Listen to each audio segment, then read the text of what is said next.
robots_radio or... Oh, what are you doing? I'll tell you what you're doing. You're listening to the Elder Scrolls Lorecast.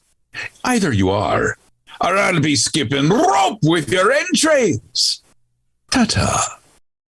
This podcast is brought to you by our patrons at patreon.com/Elder Scrolls Lorecast. Robots Radio. Games, lore, stories, community. Just press play.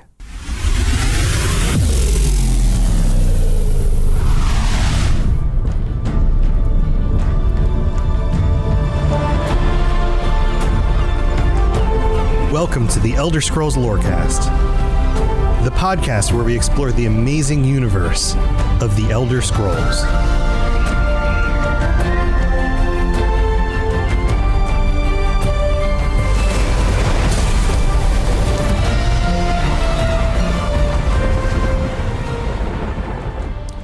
Friends, welcome back to the Elder Scrolls Lorecast, or should I say adventurers. That's usually how I introduce these episodes. Today's episode is going to be a little bit different. Lotus of Doom is unfortunately unable to join me this week, so I'm going to have to put the Daedric Princes on hold. I'm sorry, Daedric Princes, you're just going to have to wait. I know you don't want to, but you're just going to have to wait out there. Out there in Oblivion, you stay over there. But so today, I thought it would be fun to do kind of a little side episode on my own, and I've brainstormed some ideas. I've been thinking, what do our listeners crave to know more about? And I thought about it, and I was like, well, I could talk about all sorts of things. The Elder Scrolls lore is very deep and very interesting. We could go into Talos. We haven't even talked about Talos that much, but maybe I should wait for Lotus to come back to do that. Or we could talk about, I don't know, some of the most interesting locations on the map, places that rarely get discussed. But no, again, I'll just wait for Lotus. So I did a little bit of digging. I asked the internet some questions about Elder Scrolls, and I discovered that one of the best sources of information that I have never realized before is the website Quora, Quora. Quora, you know, that website everybody goes to get answers from other people that are 100% accurate all the time. Yeah, that website. Even more accurate than Reddit. Imagine that. So today's episode is going to be a fun one. I have pulled out some of the best questions, and I'm going to put this one in quotes, best answers on Quora, and share them with you because I think you guys are going to get a kick out of this. So hold on to your butts. Here we go. All right. The first one is, now this is a big question. We're kicking this off with a good one here. What are the biggest unsolved mysteries in the Elder Scrolls lore? That's a fascinating question. That sounds like a perfect kind of question for our podcast. Well, I'm not going to call out any names. I don't want to throw anybody under the bus or give them too much credit, right? But this answer is the highest rated answer for this question. One of the biggest unsolved mysteries for realist buffs like myself, I'm straightening my bow tie, is trying to figure out an in-lore explanation everyone can agree on that explains lizard breasts. From a developer standpoint, we understand that Bethesda wanted to distinguish the genders, but the decision to add breasts to an oviparous reptilian race, he's talking about obviously the Argonians here, added so many questions and conflicting lore that no one writer or fan theorist can solve the mystery without conflicting with established lore. We used to think Argonians do not breastfeed, so they do not produce milk. They are hatched from eggs, and most are raised on the sap of the history, which can, according to some weird lore, supposedly change the gender of the Argonian if they so wish, even in their adult life. However, Bethesda dropped hints saying that sometimes, when born outside of the marshes, Argonians can give live birth, or lay eggs. But if they give birth live and breastfeed, they didn't explain how an infant reptile with no lips can suck on a teat. It goes on, but I mean, is he onto something? Is this person is this something that we should be covering in a future episode? Lotus, I don't know if you're listening to this, but maybe we've uncovered some deep lore here. I know that, like, on a serious note, I know that this is one of those things that the community debates. My point here, I guess, is I'm not sure if this fits as the biggest unsolved mystery of Elder Scrolls lore. I think there's probably some bigger ones, like the nature of who Talos really was, or what's going on with Lorcan, or I mean, there's lots of other ones that are kind of bigger than this, but this is pretty funny. I thought you guys would enjoy it. All right, let's move on to our second one. This question right here says, what's the next Elder Scrolls game after Skyrim, and when is it coming out? Now, I love this question because so many of the answers are from a very long time ago, like 5 years or older. And this was before they made the official announcement about Elder Scrolls 6 is in pre-development, that kind of thing. So this answer is interesting because it comes from a poster 5 years ago, which is kind of fun to look back on. And it says, each new Elder Scrolls game is set up in a new location in Tamriel. So far we have, and then he goes through the list of like Arena, Daggerfall, Morrowind, Oblivion, Skyrim, lists each of them, and then Elder Scrolls Online, which started in Cyrodiil and Cold Harbor, and new locations such as Morrowind are added through DLC. It's not exactly accurate, but all right. The potential locations that can be used in Elder Scrolls 6 are, this is the official list, Blackmarsh, Elsewhere, or Somerset Isles. I love how whoever wrote this just totally missed the whole concept that it is most likely going to be like Hammerfell, Daggerfall, maybe like one of these like northwestern locations. But nope, Blackmarsh, Elsewhere, Somerset Isles. Totally missed the mark here. The second part of the question is, when is it coming out? Each Elder Scrolls game launched about 5 years from the previous one, except for TES 6 and ESO. It has been 3 years since the last Elder Scrolls game, Elder Scrolls Online, was released. Because Bethesda has been working on big titles like Fallout 4, Doom, and Dishonored 2, which Doom and Dishonored were other studios, so missed the mark on that one. I would wager that it is going to be a long wait before TES 6 comes out. You're right about that. I have read rumors that one of the large projects of Bethesda may include TES 6, but even if that is true, you can expect the next title in after 2018. I know this is depressing, but while you are waiting for it, you may want to give try to the Skywind mod, which is basically Morrowind, which still hasn't released with Skyrim's engine. I am actually more hyped about Skywind than TES 6. Cool. I mean, Morrowind's a great game, but I would really be interested to see what TES 6 is. Just to get you hyped, I am putting a link to the video about it. This is great. I love how this isn't just this poster. I'm not making fun of just this poster. I'm making fun of like speculation in general. And you guys know that I have missed the mark on my speculation before. Like we go back and listen to my old episodes about like, yeah, this is what's going to happen. I've totally missed the mark. I've shot in the complete wrong direction. Like that happens, right? Sometimes I get pretty close, but sometimes you don't, And so sometimes you get posts like this, which it's fun, fun to look back on. So this next post is absolutely wonderful for the internal irony in the response. Here it goes, right? This question says, why do the Elder Scrolls 5, Morrowind, Oblivion, and Skyrim, notice the error, have so much disturbing and dark lore within their world? Is this a dark fantasy game series? This person responds with point number 1. Not to be rude or condescending, I'm adjusting my glasses by pushing up the middle of them. But may I suggest an edit?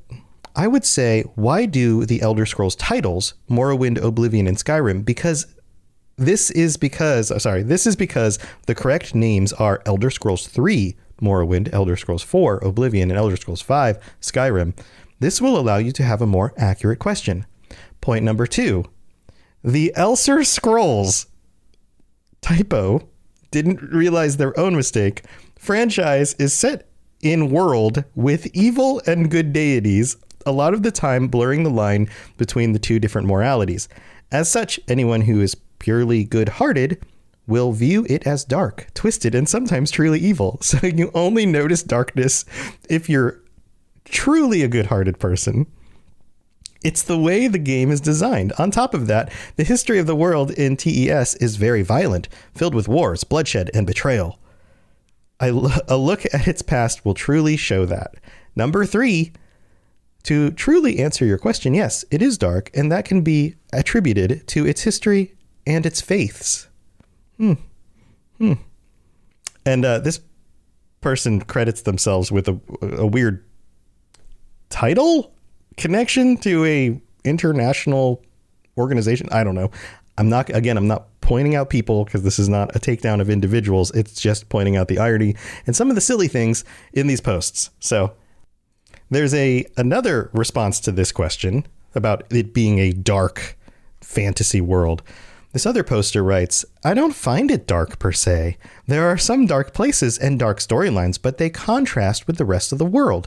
Plus, most of them, they end with the evil people being killed. Either the Dragonborn finds them dead already, or they end up that way.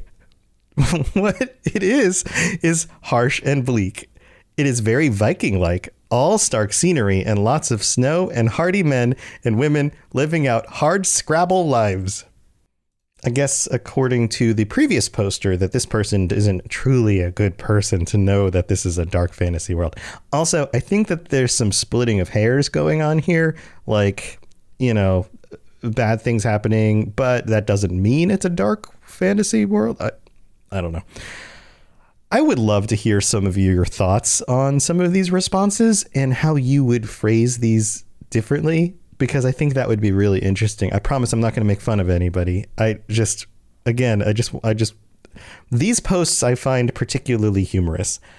I think you guys probably understand why. I think everybody gets what's going on here. And I would love to hear some of your actual answers to some of these things, because questions like, is Skyrim a dark fantasy? It's kind of a cool question. Like, does it actually categorically fit that, right? And I think you can get into the minutia of what is the definition of dark fantasy and does it fit into that? Like something like Conan is dark fantasy, right?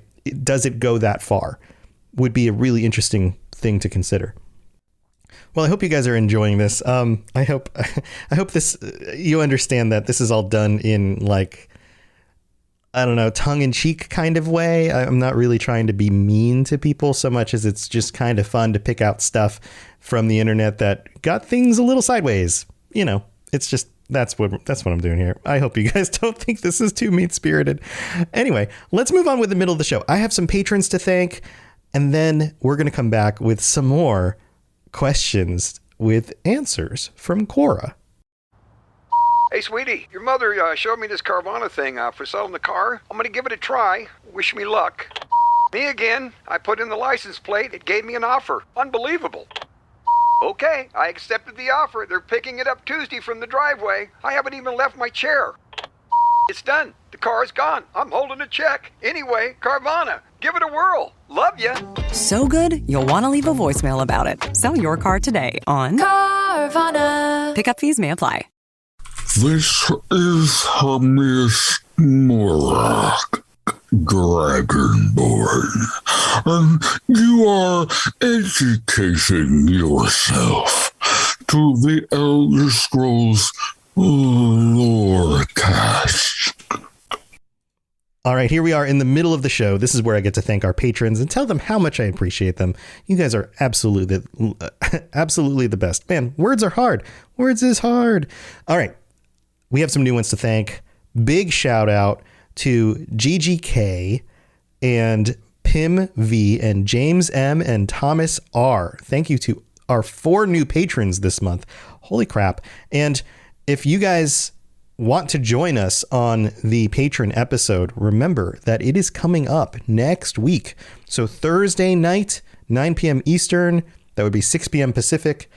Come join us if you are a tier 4 or higher patron. We haven't determined the actual topic yet, but that means that if you want to chime in with something you'd like to discuss, then now's the time to do so. Also, if you aren't already a patron, now would be the time to go to patreon.com/Elder Scrolls Lorecast, sign up and join us.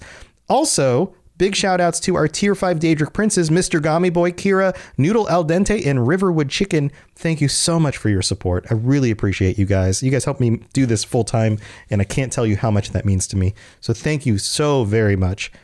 Also, I have to point out that the final wave of shirts, the 4th shirt for the year for people who have signed up at tier 4 or higher, and stickers for tier 3 is about to come out very soon. So get ready for that if you've been signing up at tier 4 or higher for the entire year. But here's a big thing.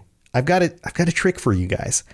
The way Patreon does it, I can't just extend it out into a second year, which means that I have to set up a new reward for a new year. So if you sign up now, that means that you're going to start getting the year 1 rewards, but come like September, when the new shirts get rolled out, which I'm working on, you're going to start getting year 2 rewards also. So now is absolutely the time, if you want stickers for tier 3 or t-shirts for tier 4, to make sure that you get in now, because you'll actually get double shirts for the next year. You'll catch up on all the year 1 shirts, and then you'll start getting year 2 shirts at the same time. So roughly every 3 months or so, a shirt will show up, but then maybe in between that first set of shirts, another shirt will show up for the second year's stuff. So now's the time to do it, to not miss out on the first year of shirts. They're designs around the symbols for the Daedric princes. They all look awesome. If you want to see pictures of them, you just got to scroll down some of the posts on Discord and get past all the episode posts to the one where I have the pictures. Or just shoot me a message on Discord. I'll send you guys some images if you're interested. But yeah, that's a big deal. Don't miss out on that. Take advantage of it. And thanks again for all of your support. We don't have any new ratings or reviews this week, but if you'd like to leave a rating on Apple Podcasts with a review and it's 5 stars, I will read it out on a future episode of the show. And also, if you leave some ratings on Spotify, that would be amazingly helpful as well. All of that stuff helps to keep us visible to other people who are looking for podcasts like ours. And it keeps me doing stuff, which is awesome. So I appreciate that. All right, let's move on with the rest of the show. You're listening to the Elder Scrolls Lorecast, dear child of cities. That is why the Night Mother loves you. All right, here we are back with some more of the best questions and answers from Quora.com. This is not sponsored by Quora.com, by the way. Maybe I should reach out to them and say, hey, I'm featuring your website. You want to give me money for it? I don't know. I also wonder, I mean, we have enough listeners to this show. These episodes get a few thousand downloads. So will they get a spike in people visiting their website because of this? I wonder if that's a thing. Man. All right. We're going to have to find out later about that somehow. I don't know how to find out, but we'll just leave that for now. Here's another question. Another question from the community.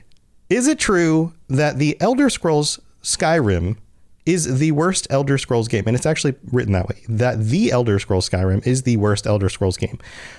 Top answer. Yes. Just flat out. Yes. Other people answering anything else are offering only their opinion about how much they enjoy the game. This person claims to have objective truth, which is frankly amazing because I don't think anybody has that, but this person does.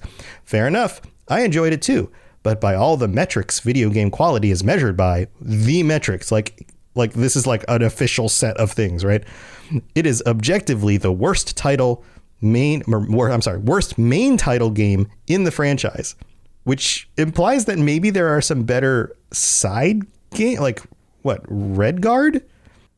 It goes on. It says the graphics are most impressive yet in an Elder Scrolls game, but so what? A highly polished turd is still a turd, and Skyrim without its impressive paint job is pretty much nothing. Half the features or more of the earlier games have been removed. All the mechanics were made easier, and the RPG elements completely removed. An RPG with 0 RPG elements. Do I really need to say more than that? I guess Skyrim has no RPG elements, guys. Huh. Skyrim is a bad game. Fun, but still a bad game. I would argue that if a game is fun, then it can't be a bad game. It's at least a pretty good game, right? So here's a quick one. This one's pretty wonderful. The question is, which one is better, Skyrim or Elder Scrolls Online? Fair question, right? A lot of people want to know that before jumping into the games. Should I play one? Should I play the other? Are MMOs good? Is a single player better? Top answer. From 1 year ago. The Elder Scrolls is the series of games. 1. The Elder Scrolls Arena. 2. The Elder Scrolls 2 Daggerfall. 3. The Elder Scrolls 3 Morrowind. 4. The Elder Scrolls 4 Oblivion. 5. The Elder Scrolls 5 Skyrim. 6. The Elder Scrolls Online. 7. The Elder Scrolls 6 We Are Guessing Hammerfell. That's it. That's the answer. Thank you. Some people answer questions using not actual answers of the thing you were asking, I guess. All right, so here's another one. This one goes back to speculation about Elder Scrolls 6. Where should Elder Scrolls 6 be set? When and why? And we have an answer here that thinks that developers are super powerful. This response comes from 5 years ago, so at least there's that, right? 5 years ago, didn't know some things, but here goes. In my opinion, the Elder Scrolls 6 should be set across all of Tamriel. If they could implement the whole continent into the Elder Scrolls Online, why not do it for a new RPG? The answer goes on longer, but I think the obvious reason why they can't do that is that it would take 40 years to develop the game. Like, it would be freaking huge. Like, I don't know, man. Like, really? All right. So I've finally found what I think is an interesting response. I think that this person has a different take on something than I had previously considered. So no joke, no sarcasm here. This one, I really want you guys to think about and consider. So the question is, did you kill or spare Paarthurnax in Skyrim? Good question, right? You can pick which one. Everybody loves party snacks. Interesting response. I would kill him. Now, don't get me wrong. I love Paarthurnax. Everyone does. But if you think about it from a lore perspective, the Dragonborn, also known as the Dovahkiin, is a hero from ancient Nordic legend who has the soul of a dragon and is able to absorb said souls, killing a dragon forever. Dragons can be resurrected and can live forever unless their soul is absorbed by the Dovahkiin. So, if the last Dragonborn were to die, either from the dangers residing within Skyrim or simply from old age, there would be nobody to stop Paarthurnax if he would ever go back to his true nature, which is evil and destructive. Interesting. I guess if you can change once, you can change twice. Paarthurnax was Alduin's right hand during the Dragon War, and now that there is no more Alduin, Paarthurnax remains one of, if not the strongest dragons alive in Tamriel. I know he spent many years meditating on the words of power, secluded on the throat of the world, and I do not doubt he has good intentions, but Paarthurnax himself even says, "It is always wise to mistrust a Dova. I have overcome my nature only through meditation and long study of the way of the voice. No day goes by where I am not tempted to return to my inborn nature," as well as, and then the actual quote from the dragon language, "We were made to dominate. The will to power is in our blood." Like I said, dragons live forever. They don't die by any natural means. There is a high chance that once the last Dragonborn is dead, and after all of those years have passed, Paarthurnax may finally be tempted to return to his true nature and wreak havoc upon Tamriel with nobody there to stop him. Before you say anything, I don't agree with Delphine at all. Her points are invalid and simply ignorant. I'm not saying Paarthurnax should die because of all the sins he committed. I'm only saying he should be killed in case he is enticed to return to his nature, which after thousands of years of being tempted every single day is highly possible. Interesting point. What do you think about that? If there's no other dragons and no other Dragonborn, and you have a very powerful dragon left behind, isn't that very convenient for party snacks? What do you guys think? Or, I guess the flip side of this is, are you punishing somebody for something before they commit the crime, right? Like, that's like saying, like, nobody should be allowed to run a corporation larger than a certain size and actually own it all by themselves, because that would be too much power to put in one person's hands. right? That's like limitations of power. This is a very tricky question. I think that the writer here has some interesting points, but I'm not sure. I'm not sure how I feel. I'm going to have to think about this. I think I'm still on the side of not punishing somebody before they commit the crime, because that's dangerous. He hasn't done anything wrong. Just because you have the potential for evil, and we all do, doesn't mean that you should be punished for the potential for evil. And that's not to say that some other entity in the future won't have the ability or the help from some other entities that are more powerful to handle something like Parthenax being a tyrant. Maybe the Aedra step in, or maybe some of the Daedric powers think that he's a nuisance and so they turn against him. Or maybe somebody mantles a power and gains the ability to do something else. Or maybe just because you're currently the last Dragonborn, and I know this kind of rubs in the face of some of the lore stuff, doesn't mean that you're not gonna be the second to last Dragonborn at some point. I don't know. I'm just speculating some stuff. Let me know what you guys think about this question, because I think this is particularly interesting. All right, I'm going to wrap up the episode. I think you guys have probably had enough of these crazy questions, but I'm going to leave you with one question. I'm not going to give you the answer, but I think it's funny that it was asked. The question is, how is the Dark Brotherhood evil? There you go. Thanks for tuning in, guys. We'll be back next week with our patron chat episode. Maybe we'll take on some of these questions ourselves. You never know. But come back for that. We'll see you next week. And until then, stay safe out there. See you guys later.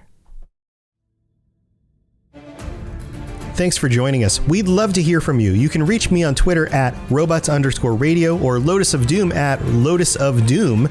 Also, you can join us on the Robots Radio Discord channel. You can easily just search Robots Radio Discord on Google or check the description underneath the podcast. Also, this podcast is recorded live every week on Thursday nights, 9 p.m. Eastern, 6 p.m. Pacific on the Robots Radio channels on Twitch, YouTube, and on Facebook. So just search Robots Radio on any of those platforms. Come join us. We'd love to chat with you while we record the show, or before or after.